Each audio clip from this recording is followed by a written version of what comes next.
എൻ്റെ കർത്താവിൻ്റെ ഉന്നതമായ നാമത്തിന് സ്വസ്ഥം ചെയ്യുന്നു. കർത്താവെ, അങ്ങയുടെ വിശുദ്ധ രക്തത്താൽ വീണ്ടെടുക്കപ്പെട്ട അങ്ങയുടെ ജനത്തിനു വേണ്ടി ഞാൻ പ്രഭാതത്തിൽ പ്രാർത്ഥിക്കുന്നു. പ്രിയമക്കളെ, ഇന്ന് അച്ഛൻ പ്രാർത്ഥിക്കുന്ന പോലെയല്ല, നാളെ നിങ്ങളൊരു പണി ചെയ്യണം. നാളെ നിങ്ങൾ പ്രാർത്ഥിക്കാൻ നേരത്ത് നിങ്ങളുടെ രേഖകളെല്ലാം കയ്യിലെടുക്കണം. ഇന്നത്തെ പ്രാർത്ഥന കേൾക്കുന്നവർ ഓർത്തേക്കണം, നാളെ അച്ഛൻ രേഖകൾ വെച്ച് പ്രാർത്ഥിക്കും.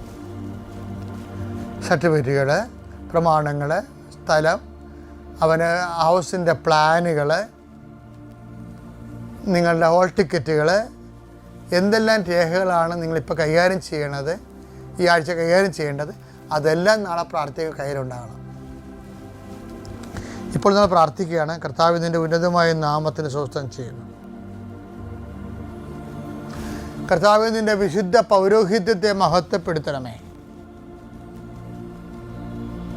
കർത്താവ് സഭയിലുള്ള സാന്നിധ്യം പ്രകടമാക്കണമേ. ഈശോ, പല മാനസികാവസ്ഥയിലുള്ളവരുണ്ട്. ഈശോയെ, ഭർത്താവിനോട് വഴക്കിട്ടിട്ടുള്ളവരുണ്ട്, സാമ്പത്തിക തകർച്ചിരിക്കുന്നവരുണ്ട്, കുടുംബത്തിൽ കലഹമുള്ളവരുണ്ട്, മക്കളെ അനുസരിക്കാത്തവരുണ്ട്, മക്കൾ ജയിലിലായവരുണ്ട്, വീടില്ലാത്തവരുണ്ട്, ഭവനത്തിലും പണിസ്ഥലങ്ങളിലും ജോലി സ്ഥലങ്ങളിലും സങ്കടങ്ങളുള്ളവരുണ്ട്.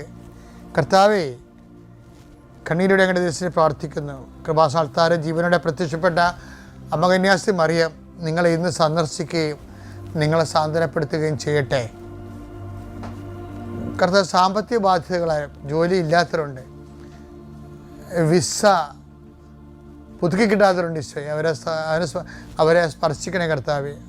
അവർ പ്രാർത്ഥിക്കാനുള്ളതും പ്രവർത്തിച്ച് കഴിഞ്ഞു മനസ്സ് മടുത്ത് തളർന്നിരിക്കണം. ഈശോയെ, അവരെല്ലാം നിന്റെ തിനൂറുപാടുന്ന അണിപ്രതാർന്ന് വലത് കരത്താൻ ഇപ്പോൾ സ്പർശിക്കണമെന്ന് പ്രാർത്ഥിക്കുന്നു. കൊടിയ കാറ്റടിക്കണമേ കർത്താവേ. കാറ്റ് അങ്ങയുടെ ആത്മീയ കാറ്റാൽ അവരെ ശക്തിപ്പെടുത്തണമെന്ന് പ്രാർത്ഥിക്കുന്നു. പരിശുദ്ധാത്മാവേ, ദൈവത്തിൻ്റെ ആത്മാവേ, ശക്തിയുടെ ആത്മാവേ, ധൈര്യത്തിൻ്റെ ആത്മാവേ, കൃപയുടെ ആത്മാവേ, അങ്ങയുടെ മക്കളിലേക്ക് ആവശ്യിക്കണമേ. അടിപ്പിണ പോലെ വൈതാക്കാലം പോലെ ദൈവികമായ ശക്തി ഉച്ചമുതൽ ഉള്ളംകാല് വരെ ഇടിച്ചിറങ്ങട്ടെ എന്ന് പ്രാർത്ഥിക്കുന്നു. പിതാവിൻ്റെയും പുത്രൻ്റെയും പരിശുദ്ധ നാമത്തിൽ ഗുഡ് ഡേ.